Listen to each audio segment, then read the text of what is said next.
I should have known something was off the moment my mother smiled at me across the dinner table. It was that sweet, rehearsed kind of smile she used right before dropping a bomb. I'd driven 2 hours to be there out of guilt, not love, and the air felt heavier than usual. My father was quiet. My sister Vanessa kept checking her phone, not even looking at me. Then, mid-bite, my mom said it like it was no big deal. Vanessa will be moving in with you for a little while. Just like that. No question, no discussion. I didn't flinch. I didn't argue. I let them talk about how it just made sense, how I had space, how Vanessa needed stability. They had no idea I'd already moved.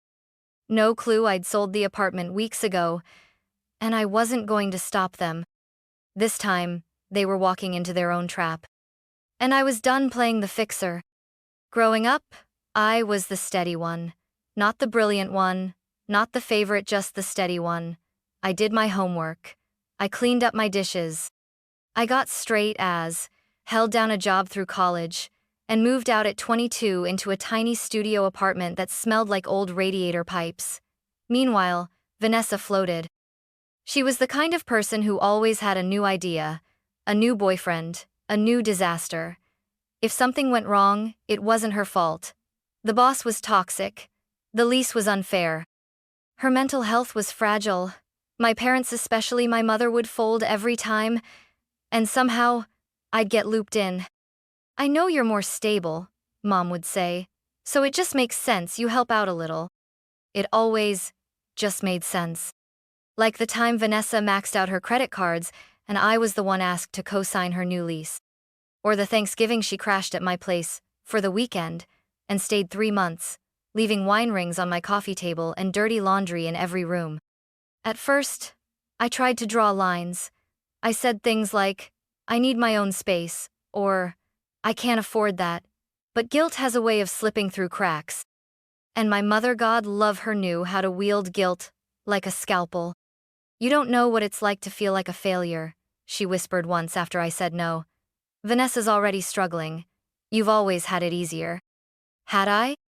I lived in silence while Vanessa screamed. I bottled everything while she broke things. But sure, I had it easier. So I learned not to fight. I played the game. Be polite, nod along, survive family dinners without incident. I kept my distance but never said the word no with enough force to mean it. Until now. I'd been planning it for a while. Not just the move, but the exit. The actual departure from being the family doormat. I found a new apartment in a part of town none of them ever visited, signed the lease quietly, and sold my old place through a private listing with zero fanfare. No one knew. I didn't tell them, not out of malice, but because I knew the moment I did, they'd try to twist it. Make me feel selfish, cold, unavailable. But I was done being available. I thought I'd feel guilty. I didn't. I felt free. And when my mother looked across the table with that saccharine smile and said Vanessa would be moving in, I almost laughed. There was this long, awkward silence after my mom said it. "Vanessa will be moving in with you for a little while." Just like that, no warning, no lead-up. My fork hovered mid-air as I looked around the table. My father kept eating like he hadn't heard anything. Vanessa kept scrolling, like she was already bored of the conversation. As if this arrangement had already been agreed upon and the formality of telling me was just a courtesy. "Just until she gets back on her feet," my mom added, setting her fork down and folding her hands sweetly. "You've got that nice space all to yourself. It just makes sense." There it was again, that phrase. The ultimate dismissal of my boundaries. It just makes sense. I didn't answer. I didn't flinch. I simply tilted my head and gave a small nod, enough to look like I was considering it. "I mean," my father chimed in, clearing his throat, "it's not like you can't afford it. You've got that remote job, flexible hours, and she just needs some stability, a reset." My mom jumped in again, clearly encouraged. "Exactly. It won't be long. A few months max. She can help with the place, keep you company, maybe even pick up a part-time job." Vanessa finally looked up and forced a smile.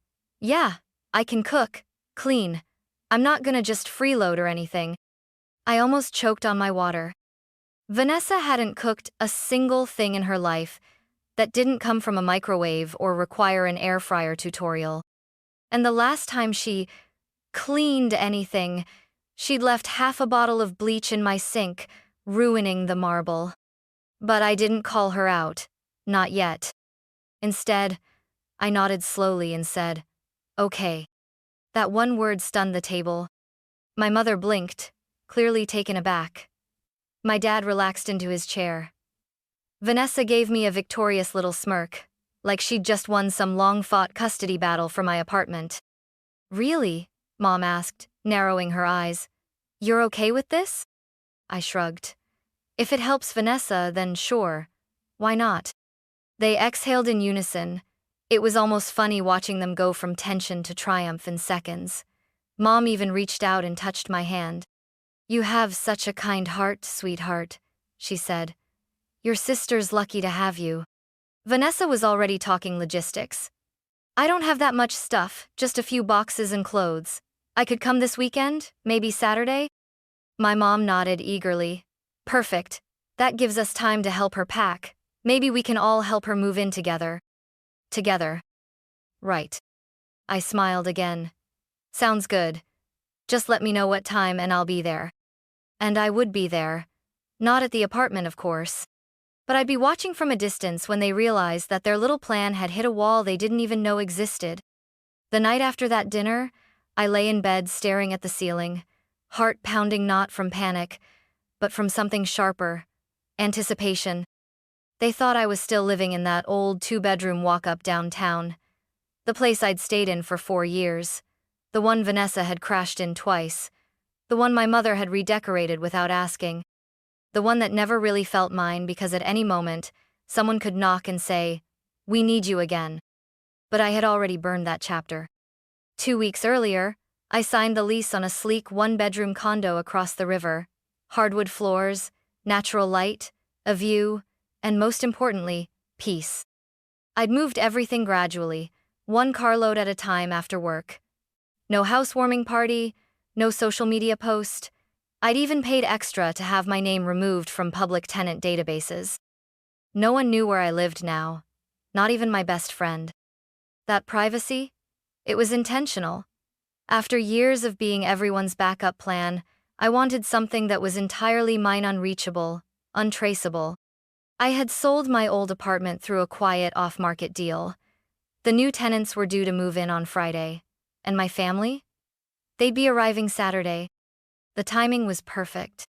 But I couldn't get cocky. The key was staying calm, playing the good daughter just long enough for the trap to close itself. So I kept the act up all week. I answered my mom's texts about what Vanessa should bring. I nodded along when Dad mentioned how lucky Vanessa was to have me. I even replied to Vanessa's message asking if I had space for her yoga mat. "Plenty," I texted back. "You'll love it." They had no idea the yoga mat and everything else would be dropped off at an address that no longer belonged to me. Thursday night, I walked through my new place barefoot, the floor cool against my skin. I had no roommates, no second toothbrush in the bathroom, no pile of laundry that wasn't mine. For once, everything around me was chosen, not inherited or imposed. And for the first time in my adult life, I felt the weight of freedom settle into my bones.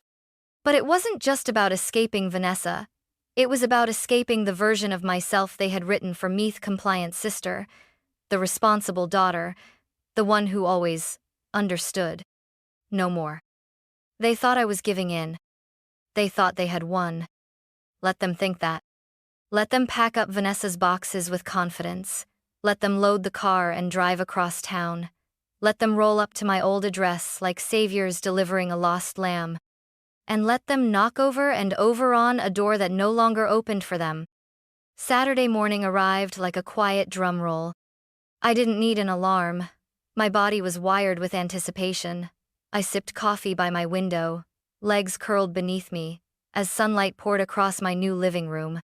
Across town, they were probably loading up the car Vanessa's bags, her boxes of clutter, the second-hand desk she'd use to apply for jobs. I wondered if my mom had made one of her casseroles for the occasion, if my dad had printed directions, If Vanessa had posted a smug Instagram story with the caption, "New beginnings," they were ready to move her into my life. But they didn't even know where I lived. Around noon, my phone buzzed. Unknown number. I didn't answer. A few seconds later, another call, then a third, then a voicemail notification. The fourth time it rang, I picked up, masking my voice in the same practiced calm I'd used all week.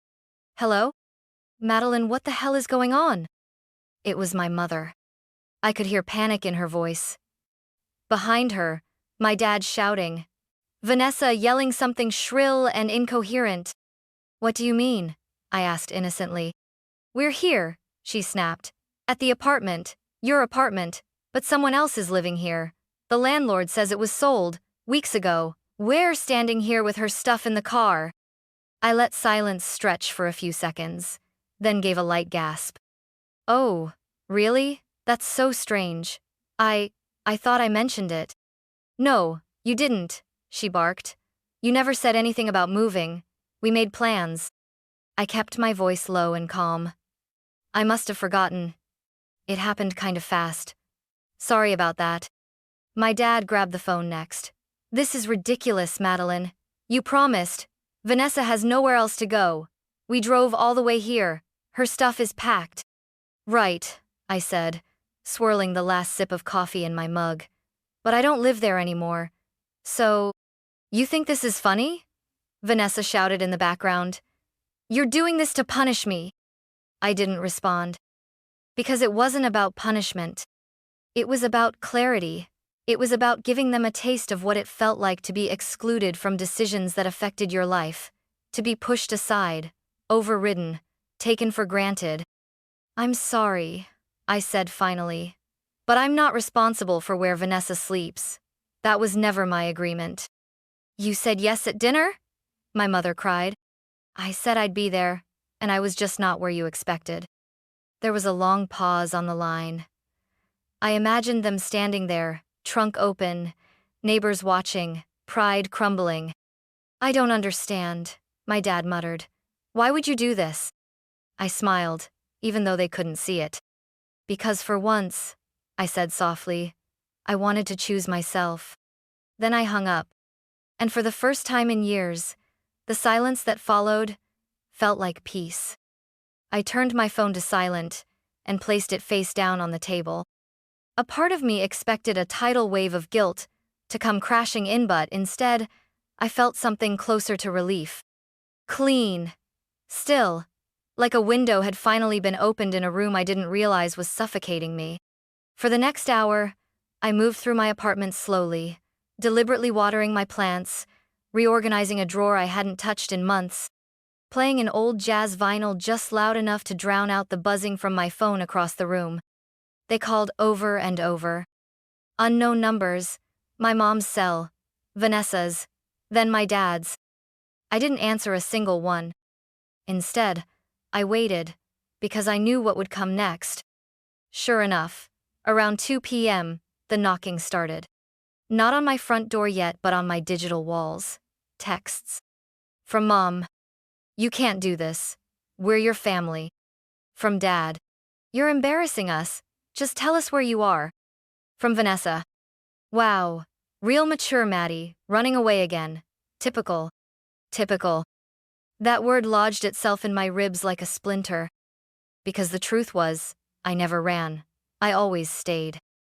I was the one who took care of things while Vanessa spiraled. The one who swallowed her own needs to avoid conflict. The one who stayed quiet. But not anymore. By 4 p.m., they found me. I don't know how. Maybe they tracked my Venmo, guessed based on the moving truck company I used, or maybe Vanessa scrolled far enough back in my Instagram and zoomed in on a photo I took by my window. Regardless, they were here. I watched from the peephole as they pulled up in Dad's SUV, the back packed tight with boxes and blankets and whatever else Vanessa thought she'd be unloading into my space. They stood on the stoop for a few minutes, talking. Then, the knock came. I took a deep breath and opened the door slowly, keeping my face composed. "Madeline." My mom's voice was brittle. "We tried calling." I nodded. "I know." We didn't know you lived here, she added, glancing around the hallway. That's kind of the point, I said softly. Dad stepped forward, arms folded. This has gone far enough. We brought Vanessa's things. She's got nowhere else to go. Then maybe, I said, steady. You should have asked me before assuming I was still the emergency plan. Vanessa pushed forward, arms crossed. You said I could move in. You lied. No, I replied. I let you talk. I never agreed. You let us pack her life into a car and drive across the city, my mom shouted. I looked each of them in the eye. And how many times, I said quietly, have I packed away my needs for this family? Silence. Thick. Heavy. Then Vanessa scoffed. Fine. If you won't let me in, we'll make you. And that's when I stepped back and reached for my phone. Vanessa's words hung in the air like smoke. We'll make you. She stepped forward like she meant it, like she could just walk through me, through my boundaries, through the front door I had locked against this very version of her.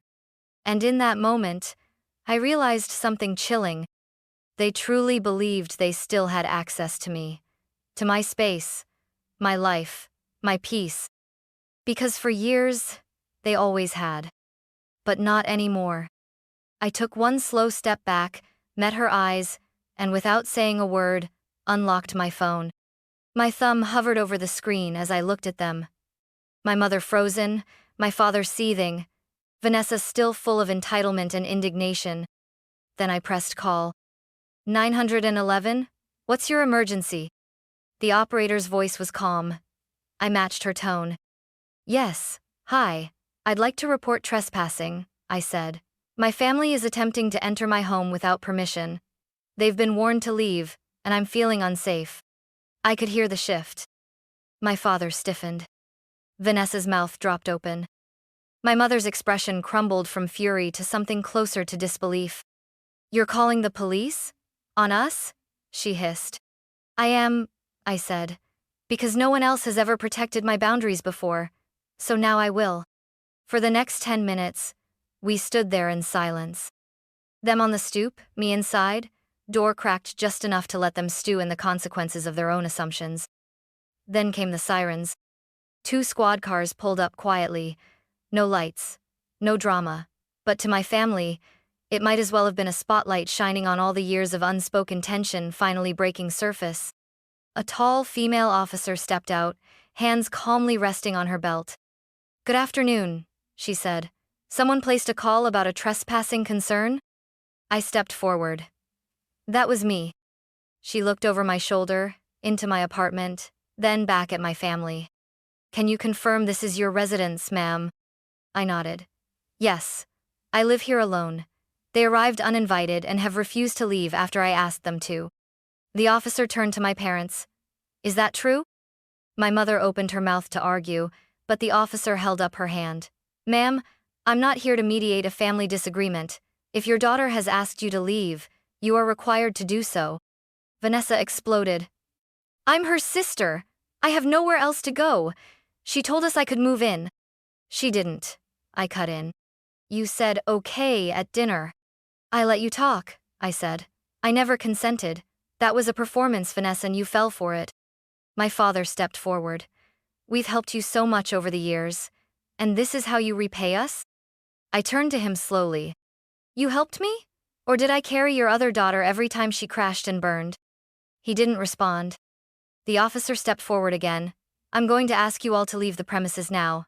If you refuse, we'll have no choice but to escalate this legally. Vanessa's fists clenched. Her voice trembled. You're not even human anymore, Maddie. And I smiled, not out of spite, but out of liberation. I finally am. They didn't speak again. Not as they grabbed her bags. Not as they walked back to the car. Not as the officers waited and watched to ensure they were gone. When the door finally closed behind me, the silence was the whole. Complete. Like I'd been holding my breath for 29 years and finally exhaled. The officers left a few minutes after my family did. One of them, Officer Torres, paused before walking down the steps. If they come back or harass you, don't hesitate to call us again, okay? She said gently. I nodded. Thank you.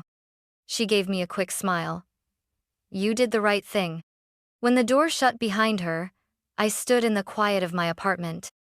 No shouting, no accusations, no guilt trips. Just the soft hum of the refrigerator, and my own breath steadying itself again. I leaned against the door, pressing my palms flat to the wood, and let myself feel the weight of what had just happened. Not fear, not sadness. Just gravity. Like my life had shifted on its axis, and I was finally standing on solid ground. I made tea, sat on the couch with my knees tucked up. My phone lit up from across the room again. I didn't move to get it. Later, I would scroll through the aftermath, voicemails from my mother veering from pleading to furious, texts from my father about humiliating the family, and a full-blown meltdown from Vanessa, filled with phrases like, "You're a heartless narcissist. You left your own sister on the street. Enjoy being alone forever." I blocked them all. Not out of pettiness.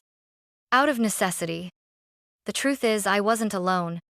I had coworkers who respected me, neighbors who waved good morning, friends who invited me over without conditions or guilt. What I had cut ties with wasn't family, it was a system. One that fed itself on my silence, my patience, my willingness to always be the one who folded first. Now I was folding the whole table. I called my best friend later that night. First time I'd talked to her about any of this in months. "Damn," she said after I told her everything. "You really did it." "Yeah," I said, "and I don't even feel guilty." "You're not supposed to," she replied. We didn't say much else. Just let the quiet stretch between us, safe and warm, the kind of silence that didn't demand anything from me. I went to bed that night in fresh sheets, windows cracked open, city air drifting in soft and cool. There were no bags in my hallway, no guest on my couch, no one waiting for me to give up more of myself. And for the first time in years, I didn't wake up dreading who might come knocking. No more surprises. No more unspoken expectations. Just me. And finally, that was enough. 1 week later, my birthday came. No text from my mother. No card from my father. Not even a passive-aggressive emoji from Vanessa. The silence used to sting. This year, it felt like space. Room to breathe. Room to be. I took the day off work and let myself drift coffee in the morning sun, a long walk along the river, lunch at that little Italian place I used to avoid, because it reminded me of family gatherings. This time, I brought a book and stayed for dessert. I didn't post about it online, didn't check who remembered or forgot, because for once, I wasn't measuring my worth in attention. I came home in the late afternoon, arms full of flowers I'd bought for myself, orange tulips, lavender sprigs, and a bundle of white daisies. As I arranged them by the window, I realized something quiet but true. No one had ever taught me how to love myself without permission. They'd only taught me sacrifice. That night, a few friends came over, people I'd chosen, not inherited. We cooked together, played cards on the floor, laughed until the wine turned warm and the air buzzed with soft music and real connection. No one asked me for anything. No one expected me to fix anyone. They just showed up. At the end of the night, one of them, Lena, a friend from work, handed me a small envelope. Inside was a handwritten note. Happy birthday to the woman who finally chose herself. I didn't cry. But something inside me softened. Not out of sadness, but out of deep, slow healing. Later, when everyone had gone and the apartment was still again, I sat on the couch and pulled open the drawer where I kept a few important things: passport, emergency cash, a copy of my lease. And tucked in the back was the sealed envelope my mother had handed me 6 months earlier. Just in case you ever need help. I opened it for the first time. Inside was a flyer from a storage unit facility, and a sticky note that read, "Vanessa might need to keep her things here temporarily. We already put the first month in your name. Hope that's okay." I stared at it for a moment. Then calmly, I shredded it. Not out of anger, but because I'd already made my decision. I'm no longer the family safety net. I'm not the storage unit. I'm not the second plan. I'm not the sure why not solution. I'm a woman who finally learned to close a door and not feel guilty for locking it. I turned off the lights, lit a single candle, and sat in the quiet glow of a home I had built on my own terms. And in that stillness, I smiled. Because on this birthday, no casseroles, no forced hugs, no shallow toasts, I felt something I had never truly felt before. Celebrated. By me. For me. Only me. And that, finally, was enough.